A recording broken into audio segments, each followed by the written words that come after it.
From the keyboard to the boardroom, this is the business of esports.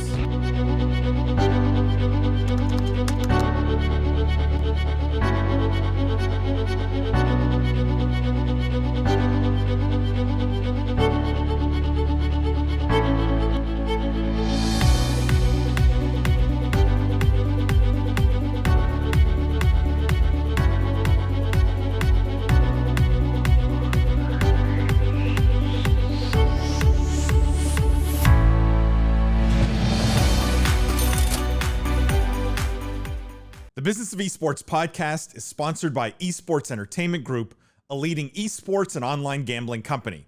For more information, go check them out at esportsentertainmentgroup.com. From the keyboard to the boardroom, this is the Business of Esports podcast. I am Paul Dewalibi. I'm joined today by my friends and co-hosts, William Collis and Jimmy Barata. For those of you who are new to the podcast, welcome to the official podcast of esports.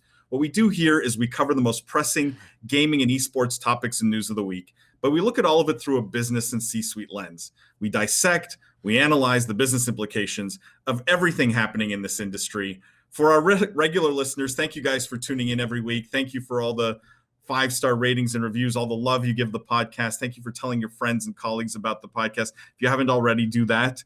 If you haven't already, by the way, go check out William's book, The Book of Esports, on Amazon. I know there's a Spanish language translation now, which you should also check out if that's your speed. And if you haven't already, go leave a review. Go show William some love on Amazon. Leave a review for the Book of Esports. You guys may have noticed, if you're watching this podcast, if you're listening to it, you may hear something different, but you may not notice anything different. For those of you who are watching, I apologize. I am traveling. So is Jimmy actually this week. And so this is not our usual setup, not my usual microphone, not my usual camera. And so we apologize for the differences in production this week. But definitely your usual insight and wit, Paul. So the core essence of the podcast is preserved. This hopefully, William. If that goes away, that's probably the day we stop doing this podcast. But no, so just apologies in advance for everyone watching. But we've got an amazing guest, so none of this matters, who I'm going to get to in a second. But first, how are you guys doing this week? I need to take the lead on this for a second, William. I'm so excited. So for those of you guys that are regular listeners to the show, you're very well aware of Paul's stance on mobile gaming.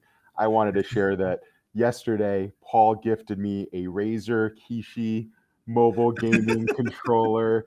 Yes, he just invested in mobile esports. I am going to burn it. I'm going to just grind so hard on this in front of the TV while I play, I don't know, Garena Free Fire, COD Mobile. We'll figure it out. See, Jimmy, my hope was that you were going to play it on that thing and realize this mobile thing has no legs, right? Like, this mobile thing is never going to make it. You can't argue with the numbers, right? It's clearly a crapshoot, and it's just a bottomless money pit, right? So.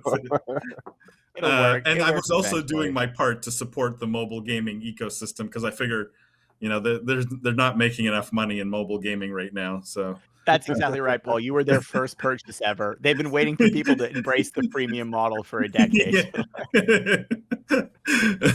William, how have you been?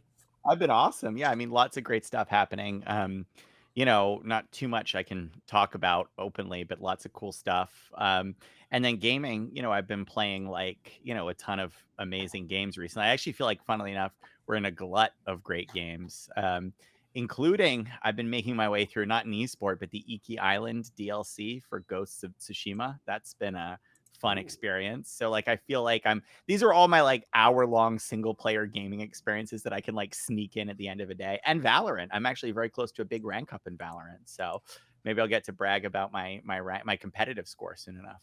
I feel like Very DLCs are such a hard part, or a hard thing to accomplish in gaming, because if you fail to capture that same initial excitement as when the game originally released, right, you risk upsetting your audience, even though you're putting out new content, you're trying to keep it fresh.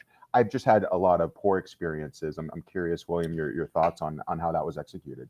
Well, to be honest, I don't think it's the best DLC of all time. Right. I think they've made some noble attempts to tie it narratively into the core game. And I think it feels more essential than a side story, which is a benefit to the writers who worked on it, I think.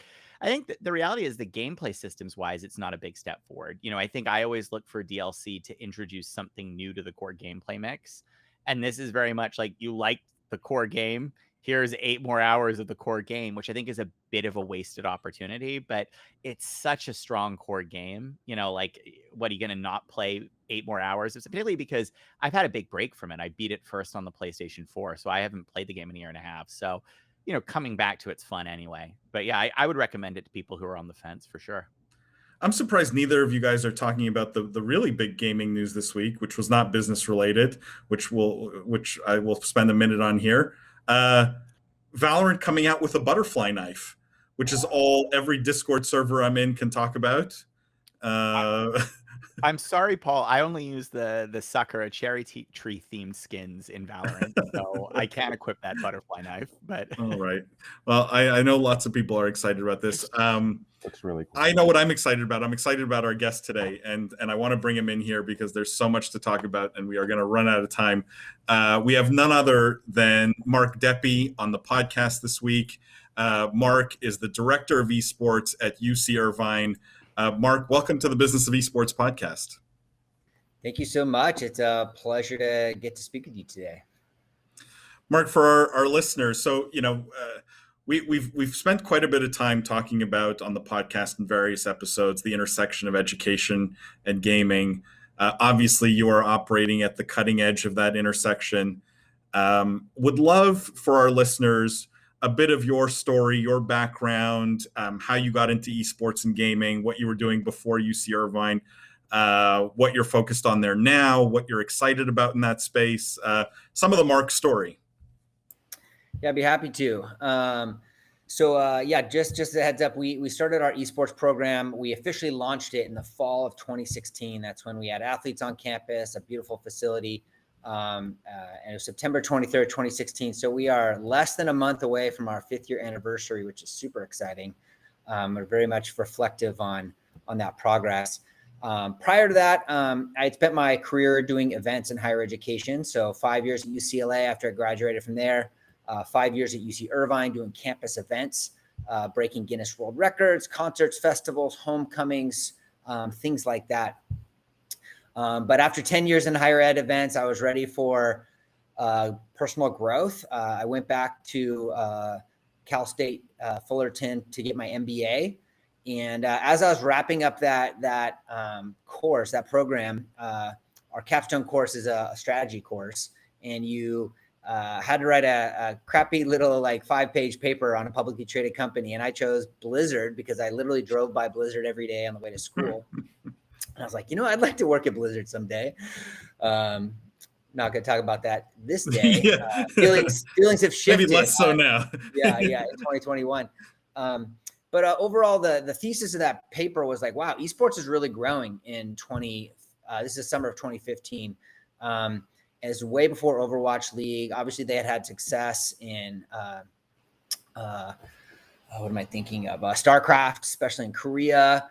And so I was like, wow, esports is this growing phenomenon. Blizzard should really think about esports. And then while I was doing research for that paper, I read a Facebook article that said UC-Irvine, my university I've been at for 5 years, had just been ranked the #1 school for gamers by College Magazine. And they referenced our club League of Legends team winning back-to-back national championships before national championships existed. Our student clubs were renting buses to cheer on our team, creating home court advantages wherever they went. We have this great, huge game design program. Southern California is this hotbed for games and publishers. I just mentioned Blizzard's down the street, Riot's up this about an hour away. And so for me, I just see all these really interesting points of information that UCI has this unique moment, both in location and time to consider an esports program. And then the number 10 school on that list was Robert Morris University in Chicago. And they were very famous for starting the very first college esports program. So for me, I see all these compelling pieces of information. So I started to whisper this idea of what if UCI, which for those that you don't know, is one of the top public universities in the country. We're safely inside the top 10. We are now the second most applied to university in the United States. People probably don't know that, but a very popular university in the heart of Orange County. Anyways, I started whispering this idea of like, what if esports were a thing at UCI? We gave scholarships to get to play video games. And surprisingly, nobody chewed my head off right away. I whispered it first to my wife, and she's like, actually, that's a good idea. You should pursue that. And so kept whispering it around to colleagues and students, and the idea kind of continued to grow. I work with our Entrepreneur Center on campus to kind of hash out this vision. Obviously, I was finishing up my business degree, and so I started working on our business plan.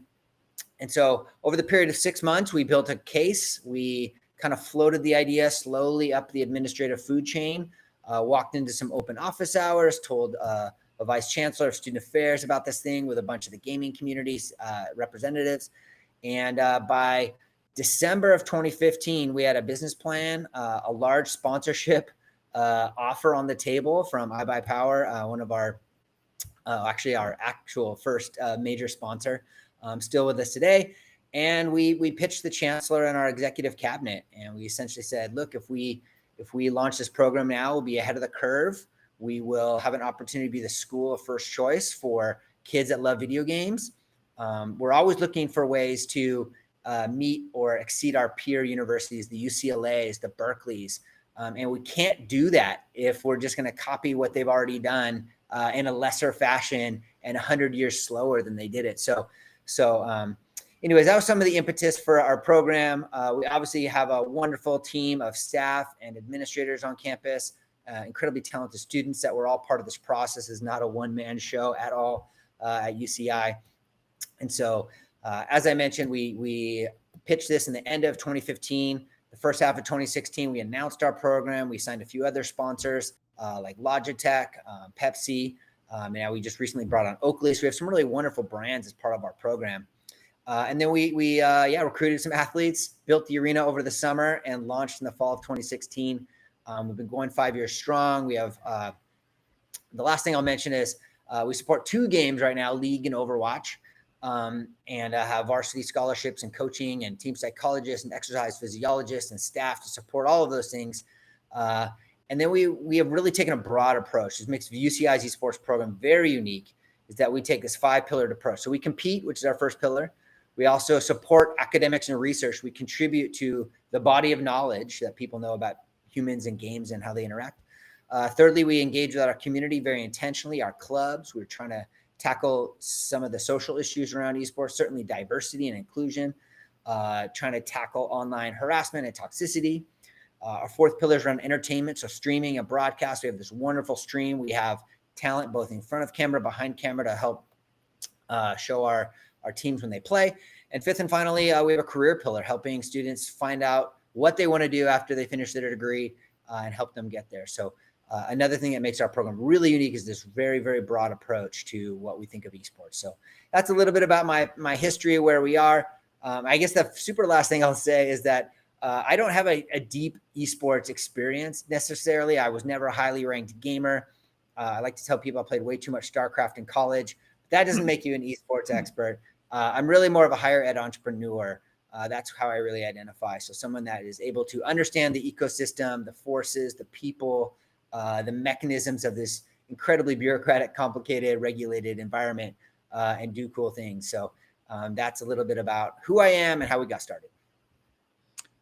It's an amazing story, Mark. And, I think I know a lot of our audience actually comes from higher education, is working in higher education. And I think what's interesting is I know many still don't have esports programs. Many don't have, whether it's on the academic side or on the competition side, don't have. I guess I'm curious from your perspective, if you could sort of highlight from your own experience what like a UCI has gained from having a world-class esports program. Like what is the pitch to other schools who still haven't dipped their toes in those waters? It's interesting. A few thoughts. So I'm going to speak on behalf of Irvine. I mentioned we're a highly regarded research university, and that's very unique in college esports. You do not see Ivy League schools doing this at a high level. You don't see the top ranked schools. And so I just want to call that out and say, if you want me to convince other highly regarded universities, which my campus is very focused on. They are much more interested in their how they are perceived by elite universities as opposed to the masses of universities. And so for us, I would say one of the challenges that you see at other universities, I went to UCLA, so I'll call them out. I mean, they have this humongous legacy of success and a ginormous momentum, and they're number one in so many different things. And so I feel like I say they are burdened by tradition. They are committed to being excellent at all these things they're excellent at. And I think to do something new, to invest into a novel idea, it's really to say we need to pivot, right? We need to grow. And I think that's really hard for institutions that are 100-200 years old to say, look, change is needed. It's pretty unpopular, I think, mentality to have. And I think we're very fortunate that we're a young university. We just celebrated our 50th anniversary, and sure, that's 50 years of tradition, but it's not 200. And so I think that's one of the big challenges is that if you're resting your laurels on your humongous tradition, all these things you have going for you, it's harder to see value when there's a million other things to think about and to focus on, whether it's hiring more psychologists to support student mental health, whether it's trying to make your student body more diverse and kind of address many of the social issues in the world, or enhancing the educational experience. There's so many way more important priorities. So if you're really going to focus on esports, you're making a pretty dramatic statement that this is important to us. And so I just want to call that out. And I would say the other group of universities you see that are doing this largely are smaller but private kind of liberal arts schools, certainly in the Midwest. And I think they are doing this much more as an enrollment play, and they are looking for esports to directly increase the headcount at their university.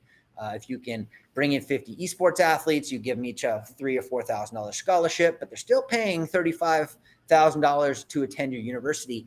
That is a cash flow bonus for the university. That's not how UCI looks at it. I think we had 120,000 or so applications this last year. And so when we recruit a new student, it is not another butt in a seat necessarily.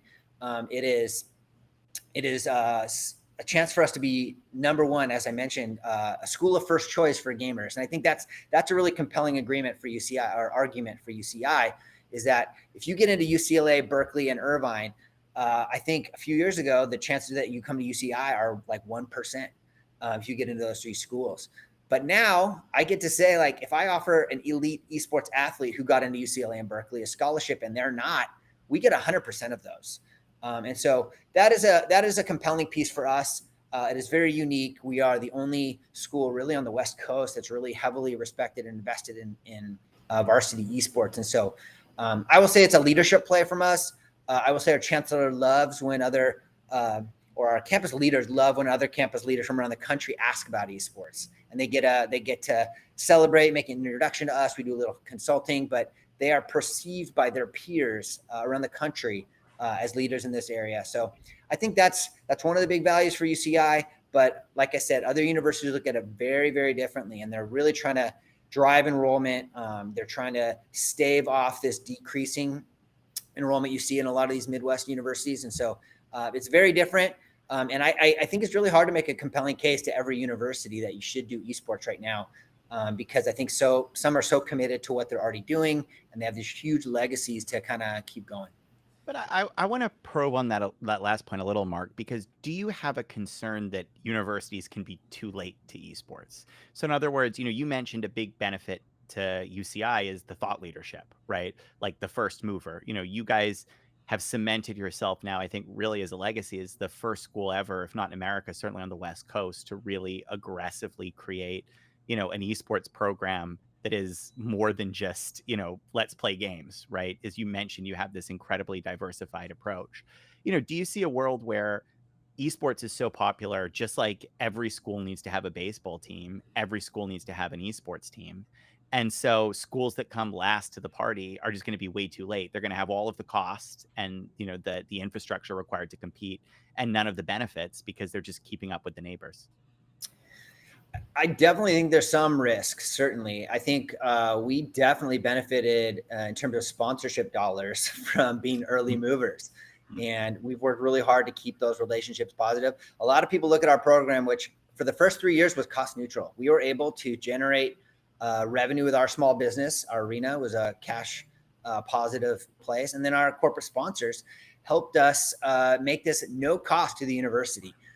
So it was very low financial risk. You just can't imagine that anywhere else at this point. There's too many schools doing it, too many hands out looking for free computers and chairs and peripherals that you don't see that. So that is a huge barrier now. I think the other thing I think people will miss out on is building that tradition, that legacy of esports. And I think a 16 or 17-year-old esports athlete who wants to go to a university, whether they are trying to be lured by a newer program, trying to stand things up, they might be tempted to go to a bigger name school that's newer. But I think a lot of people will trust the experience we have, the fact that we have gone through a lot of growing pains to get where we are. We will probably still have more resources than a startup program. They're probably not going to start the day with an exercise physiologist, a team psychologist, a player support coordinator. We've been really working hard on priority enrollment. When we get that, I think that's going to be really hard for other public schools to emulate. So yeah, there's certainly a risk of being a late mover here. But I still think if you do it well, if you inject enough resources, you can still catch up. But I find it really hard to imagine a big school not dipping their toes in. That's what I see them doing. They're dipping their toes in. They're like, we'll create a club program and students can do this. And then the cool students graduate, and then you're like starting from scratch every other year. So I would love to see schools kind of do a bigger commitment. But like I said, I think it's really politically challenging to do something like that. And just one more question, I think, because, I think this is a very common theme with universities looking at esports. How important is the pan approach, would you say, for other schools, not necessarily UCI, obviously that's core to your strategy, but for other schools looking to introduce esports, how important is this pan approach to accessing, the industry? And specifically within that, the two most common pillars, I think, are having a competitive team, right? And then having some academic course offering. How important is your mind of pairing those two things together? That's a great question. When we pitched our program concept to the chancellor's cabinet, one person asked a question or made a comment, and it was the vice chancellor of research at the time. And the request was, you need to find a way for this to engage with the academic and research mission of the university. So our first couple of years, we actually we funded some undergraduate student scholarships for people who wanted to create their own research projects around games and esports. We funded that.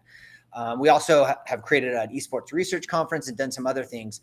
But it has been very clear that research is extremely important. And if you work on a research campus, especially a highly regarded one, you feel the importance of it. It is the number one thing, probably.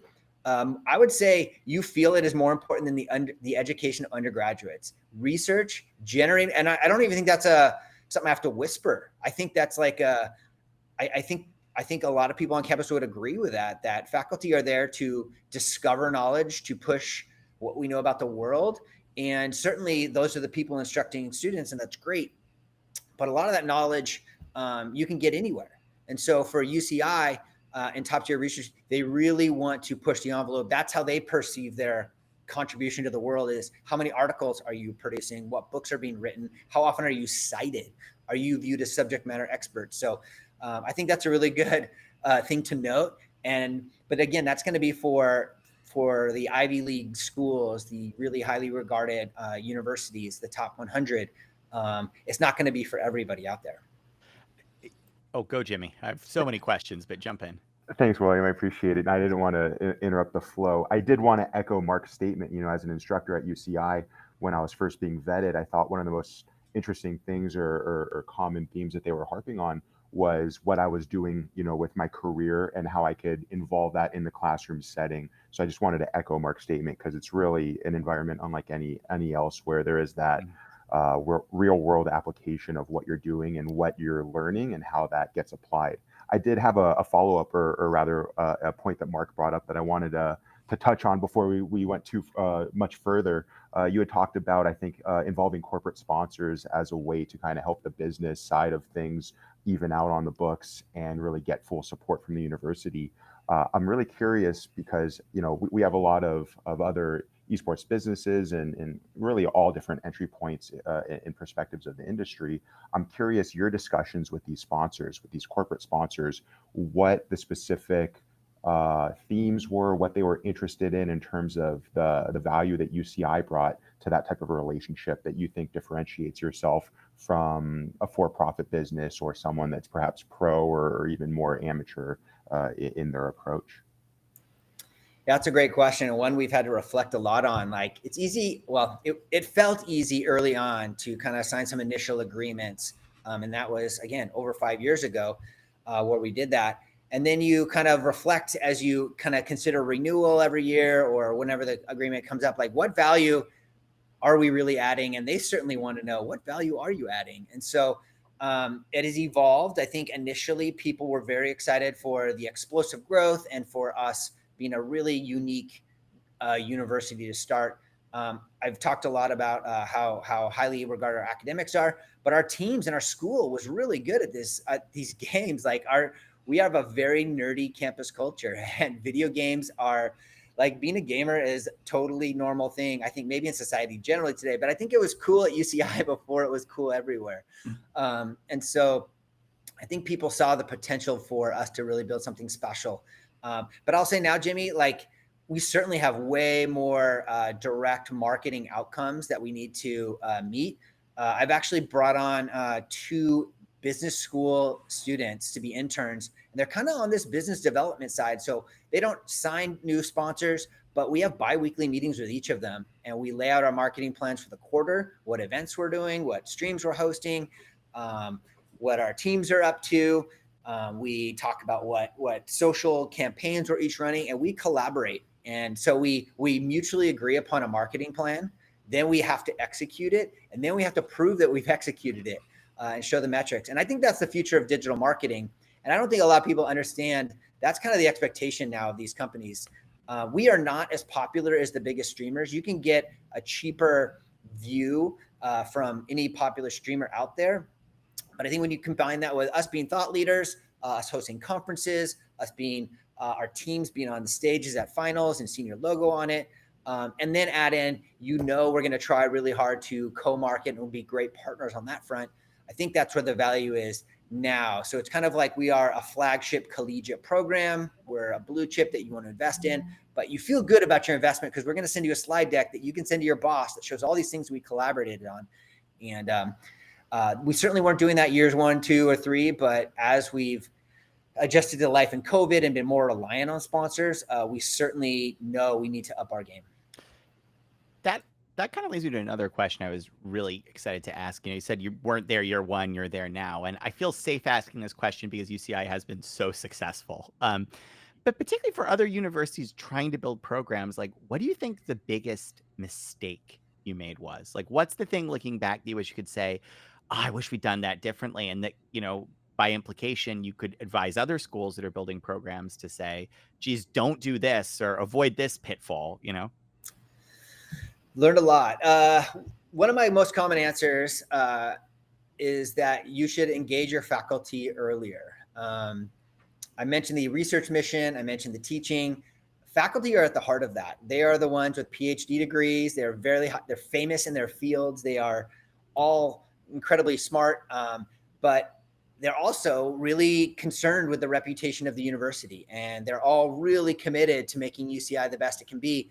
And if they see a new esports program, they're like, kids are playing video games. What has society come to now that we are supporting this? So our biggest critics have been faculty on campus. And it's not to say that the vast majority aren't very supportive. Like, we have wonderful faculty teaching, researching all around games, all the way across the university, every single unit, every single division. But I don't think we did enough to engage them and allow them to be a part of the design process and market and the communication process, such that we, like, the broader group of faculty felt that their concerns would be reflected and involved. And so I've been summoned to several faculty Senate committee meetings over the years usually from a pretty defensive position, kind of explaining what we're doing. When people Google a picture of League of Legends, and so this really sultry, scantily clad girl with just really kind of sexual tagline, and they're like, is this what we're supporting? They've just been some of our biggest critics. So my first piece of advice is typically try to involve your faculty. We have a little faculty advisory committee now. We meet several times a year. Most of them are supportive, and most of them are involved in games. And so they understand the challenges, but they also understand how other faculty think. And so that group existing has been really helpful. The other thing I will say really evolved over the first few years was understanding what I need out of a coach. And I've never given this answer before, but so many programs, so many people are looking for game experts to lead their teams. And often that could be someone who just graduated, like a 22-year-old who is really good at game X. And they're like, you know the game, you should be able to coach it. And I will tell you, we learned the hard way that you really do need a really mature voice leading your teams and your students, because oftentimes they've had little to no coaching in their lives. Esports is so new that they're used to this online ecosystem of solo queue, and what behavior gets by there certainly is not stuff that you want in the spotlight as your university is building a program. So yes, I would say seek out leaders and mentors and coaches, people with life experience. You do need some subject matter experts. We've actually gone away from requiring our coaches to be in person because I'm so desperate for awesome coaches. I could not find what I really wanted in our area, and we don't pay enough for them to live in Orange County. So yes, really be thoughtful about who your coaches are, because if they're really near in age, don't have a lot of coaching experience, if they're unequipped to deal with conflict and deal with all the extra stuff that comes with managing a team, it can be really hard. And so I'm really proud of our coaching staff we've had for a couple of years. It is so far in the right direction from where we started. But that would be another thing, is really be thoughtful about who you're bringing in, because it's so much more about understanding how to win the game. And your team will not even show up for practice or be ready to play the game unless they're well organized and have really a great leader. Mm-hmm. Mark, can we go back to the intersection of academics and competition? Because I think that's one that's particularly fascinating for me. And, you mentioned how at a big research university like UCI, all of these things fit together really nicely, and they all sort of help each other. For everything other than the biggest research universities, right? And specifically for universities that aren't research universities or don't have big research components, are esports academics just as important to the success of an esports program, or do you think you can have an esports program be successful without academics? Like, can you have just treat it like a normal sport and not connect it to academics in any way and still have success there? I actually definitely think you can. And the more I've thought about esports, 5 years ago, I was like, oh, they don't belong anywhere near athletics. Keep us away. NCAA is like the ultimate evil. I've definitely shifted, because I honestly think esports programs in the perfect form really can emulate what athletic programs do for university, right? Athletic programs are often referred to as the front porch of the university, engaging alumni and community members, a source of school pride. And a lot of those, those are a lot of things that we want to do, right? We want to be a gateway to get to know our campus. We want our students to be proud. We're engaging with sponsors and businesses, and eventually we'll have alumni that are really excited about it. But I think we play a similar role on campus. Now, in terms of how important are the academics, I think it's different across campus. We don't have a major or a minor in esports. I am not convinced there's enough subject matter material to have a course on esports. I think it's still super new. I'm a little bit skeptical of some of those courses out there. I do feel like in many ways, they're trying to drive students to their university. They're trying to get people to enroll. Esports at UCI are taught a couple ways. One, as Jimmy mentioned, he's a lecturer for our management certificate in esports management. And I think it's a wonderful thing to exist. It's several courses anybody can take, all online. and it gives you something. And I'd say it's oftentimes for people in a career transition looking to get into esports, you need something that says esports on your resume. Otherwise, pro teams, other people aren't really going to like understand why you're trying to make this transition, or how your experience will relate to them. And so I think you talk about management or events, or if you're talking about online content, I think there's enough stuff there around esports. But for me, just to talk about the evolution of a game and whose famous players are, I'm a little skeptical of that.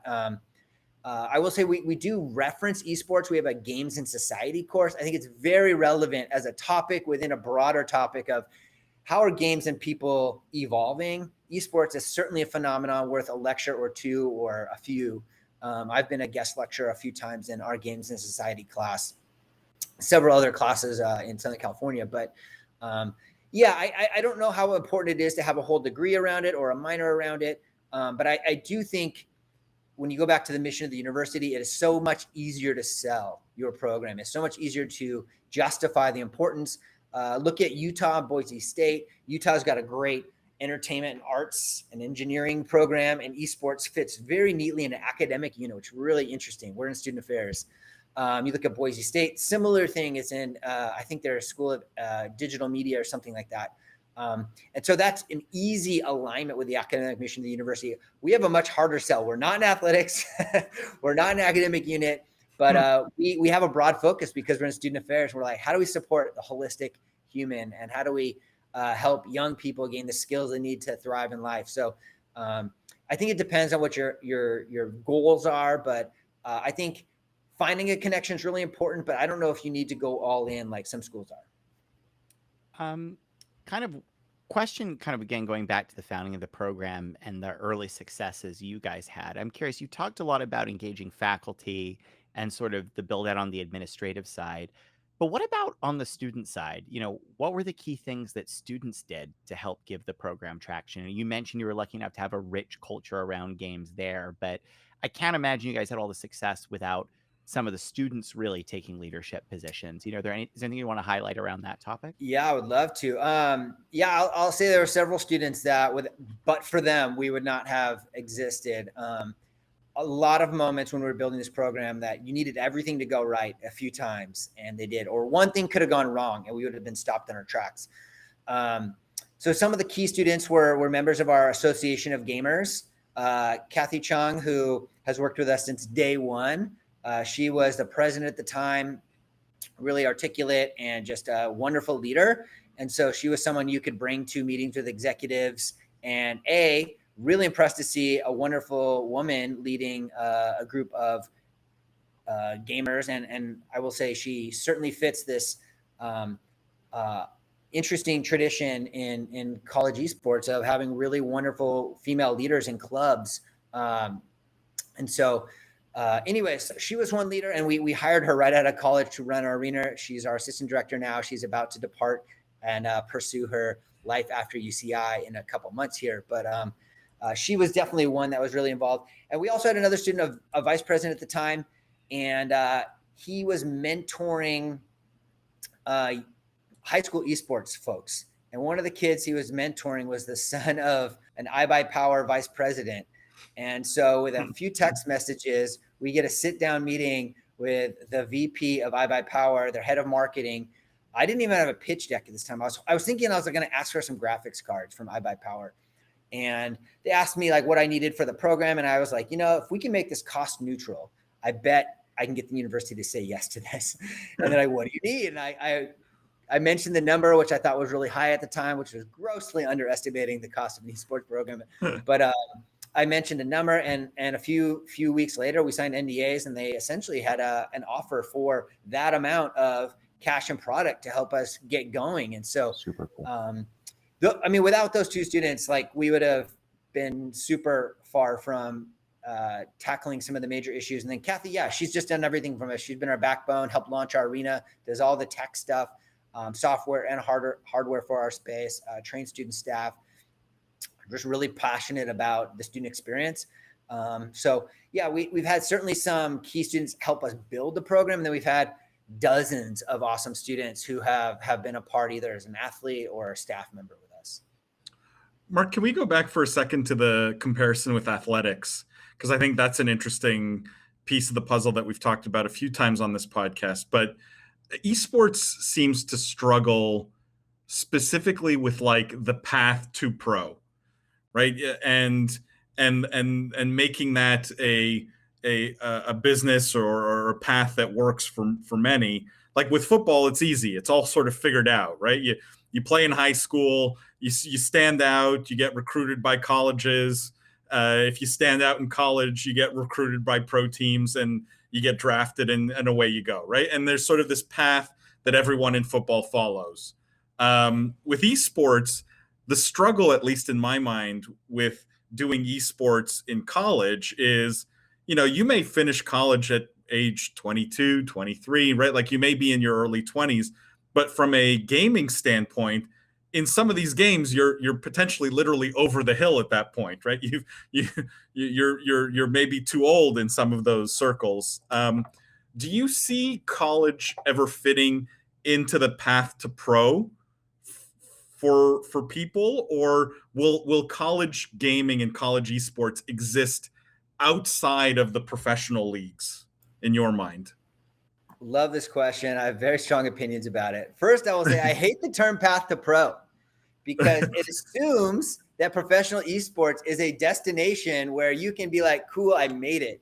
Done. In the NBA, the NFL, assuming you have a decent career, if you're successful, you will have enough success to live the rest of your life.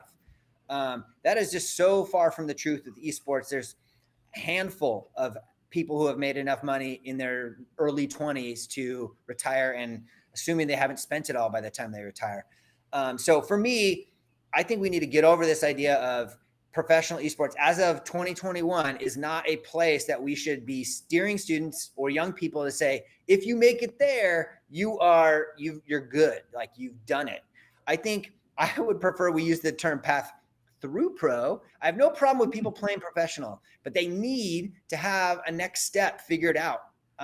Universally in the world right now, if you're just focused on esports, you are going to have this sad realization when it's over for you, and it might end before you make it pro, and it might end after you're pro, but you're going to need something after that. So I would rather have a conversation around how do we build esports into a happy life plan. And so to kind of go back to your question, esports is certainly not linear right now, right? You don't go to high school to college to play professionally. We have had more former pros than we have had prospective pros. So our first roster was 3 former pro players. One had been a Worlds and League of Legends. And so I love that universities can play that role of, yes, you've had success in this thing. You did well in high school. You may not be an 18-year-old. You might be a 21-year-old now. But guess what? Universities are very good at matriculating those folks, helping them get a degree, and prepping them for a career afterwards. So I really like that. I like college playing a role, and you can do it out of high school. If your parents don't want you to go all in on esports, we're a great place to dip your toes in, get some coaching, live on your own for a little bit, see if it's right. We've had people leave mid-program and try to go pro, but we made sure that they can always come back, right? They left on good terms. They just have to write an appeal letter to their department. They will be admitted back in, and they can come back, finish their degree. But we've almost had a 100% graduation rate, other than one player who's left and will come back eventually.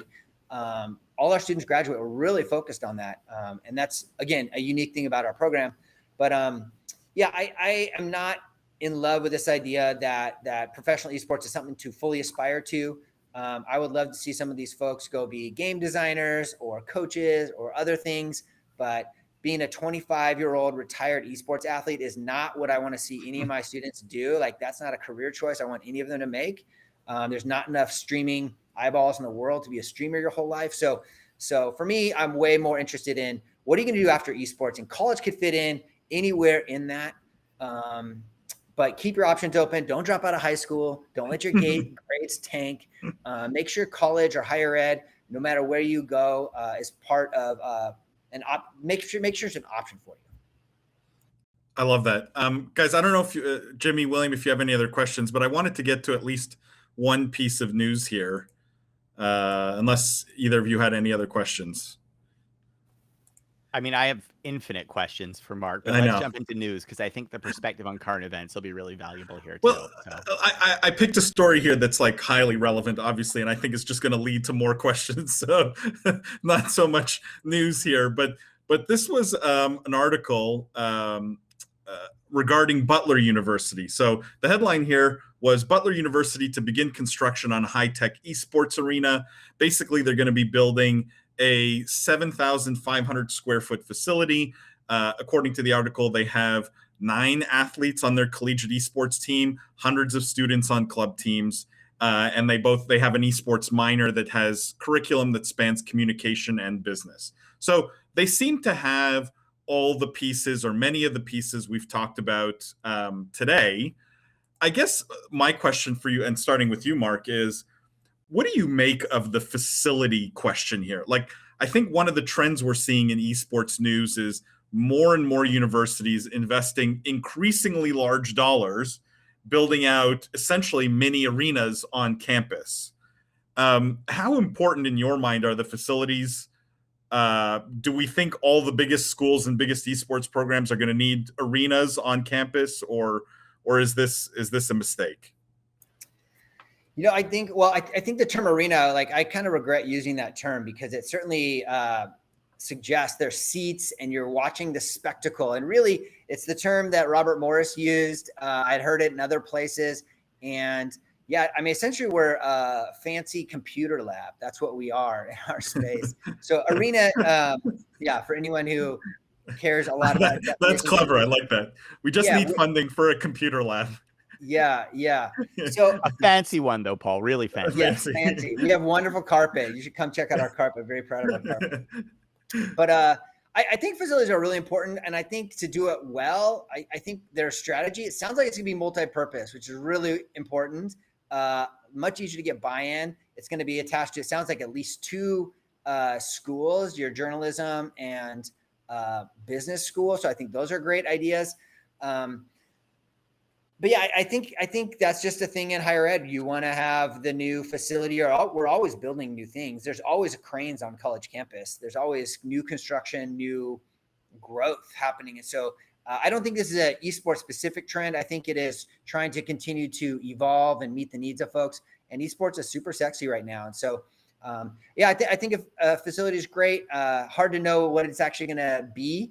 And the other thing I'll say, I'm not trying to throw shade at anybody, but I just feel like there's so many announcements and people are just announcing programs and facilities, and they don't all come to fruition. I'm not going to call out anybody, but it's just, I want to see it before I get excited. So my excitement is low. I trust they're going to do these things, but I have seen much bigger schools, humongous declarations about what they're going to do, and they might change their mind. They might have a leader change jobs, and suddenly it kind of just gets put on the back burner. So I'm excited for what they're doing, and I will celebrate it when it happens.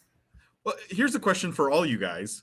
I think one of the hallmarks, for me at least, is of American universities, as someone who's not from the U.S. originally, is the college football stadium, right? Like this is such an American kind of phenomenon. 100,000 people in a football stadium on a college campus. Like, you're talking about size and scale for collegiate sports that you don't see really anywhere else. Is there some future where we see this kind of scale in esports on college campuses, or will we never get there? Mark, do you want to go first, or Yeah, Sure, I want to hear. sure. I want to hear from Mark on that too. I'll go first. I think esports represents a change in how universities and competition is going to look. I think the idea of utilizing the amount of square footage you need to build a stadium is absolutely insane. I think, when you look at a college campus, space and money are the 2 biggest constraints, and I think it's really hard to justify that. I think, look at COVID, we're moving online. I'm not sure our lecture halls will ever be full again. I just think so many things can happen virtually, and I think that's what esports is. It's meeting our new definition for how we want to engage with the world, which is an online virtual environments, and allows you to do that at scale. So I think it's more, I think everything's going to change to more virtual things. We shop on Amazon. I'm a Match.com success story. That's where I met my wife. So I just think we're doing everything online. Why do we think we're going to stay on a football field banging heads against people? Like, that just does not feel like what I think the future is going to be. See, I don't know though, if I can play counterpoint there, Mark. I think, two things. One is, you said it's the front porch of the university, right? The sports programs. And I always go back to homecoming weekend, right? Like, the reason why these stadiums are so big, in part is, that one game that the alumni have to go to that rekindles their passion for the university. That's kind of the centerpiece event for people to return to. And, I think esports is going to play that role for universities in the future. How far in the future remains to be seen. But I think if football can justify that sort of space, let's be honest, the football stadium's empty most of the time, right? Like, it's not like every time you walk by a college football stadium, it's packed and people are cheering. It basically exists for like 10 to 15 games and that's it, right? They don't even really practice on the stadium, is my memory, right? Like, they have other facilities and they just kind of show to run up for So I think, if football and other sports can justify, I think esports can get there. But the other thing I think is that I think the multi-purpose nature of these facilities will become clearer, right? That, like, maybe if football can justify it, maybe the next time a big university builds a football stadium, they'll build it with hosting an esports event in mind. And it won't be that you get 100% purpose built, other than maybe fancy computer labs, but these large scale things will be better adapted to service both what we're already doing, like soccer and et cetera, but also, your League of Legends collegiate finals. I don't know. What do you think about that? Does that make sense? Does that resonate? Absolutely. Yeah. People are already looking at building esports into football stadiums. I know Utah is considering it. And I think you're totally right. I think the idea of multi-purpose facilities is incredibly important. And that's where I think your comment about football stadiums being used 9 days a year, you're totally right. What an irresponsible use of space to have something that's empty 99% of the time. Even though the few days are really meaningful, we're just running out of space, especially on college campuses. So I think multi-purpose is really appealing. Love the idea of, we were looking at an esports facility at UCI a few years ago. They're going to build it into like a hotel and conference center. How cool would it be to have a ballroom that could just be set up for esports? And guess what? If it doesn't do esports 99% of the time, who cares? You can have a million other things in there. I definitely think that is the future, and people will build. I don't care if it's a hockey rink or a football stadium. I think they will build it with the ability to do esports. It's really funny. I just wanted to touch on this because, to Mark's point, absent COVID, I don't know how fast things were moving to that online, out of the stadium kind of direction, right? Like, we probably would have seen maybe more stadiums, and to William's point as well, using them in other creative ways. But back to kind of, I think, Paul's underlying question, I think with the American culture in general, there's such a large ability, I think, for people to not only brand themselves or to create content or to do something that generates an audience, and no matter if it's esports or junior varsity. I mean, you see Little League baseball on ESPN right during the summer. So I just feel like with esports as well, if there's something that people want to watch, there's going to be that live experience. There's going to be a larger online experience, certainly. But I think, to William's point, it depends on how well I think we can, and to Mark's, in terms of, space being super, super valuable for these universities. It really will come down to, can we justify using this space the other 99% of the time? Girls coding, right? Or TED Talks, or what else? What cool thing can we use a tech stadium for that's not just competition? So I'm excited to see more of these stadiums come up. I think that if we can offer alternate application towards different audiences and different programming that equally could use those features, that we'll see them even sooner. But it's going to be exciting to see. Yeah. I will say, and I want to wrap on this, guys. It's a good thing none of this existed when I was going to school, because I don't know if I would have ever made it to class with this kind of these kinds of gaming options at my disposal all the time. And all I had to do was tell my mom that I was going to the fancy computer lab. On that note, Mark, first of all, thank you for being on the podcast.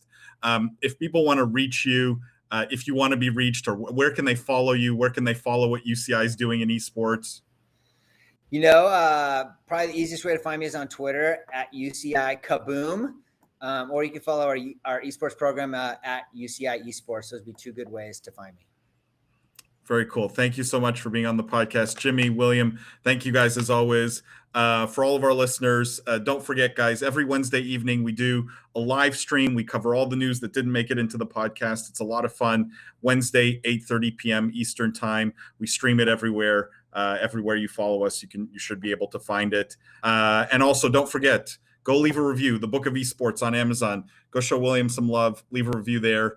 Definitely go check it out if you haven't bought it yet. It's a great read. And as always, guys, we will see you next week. All right. Thank you very much.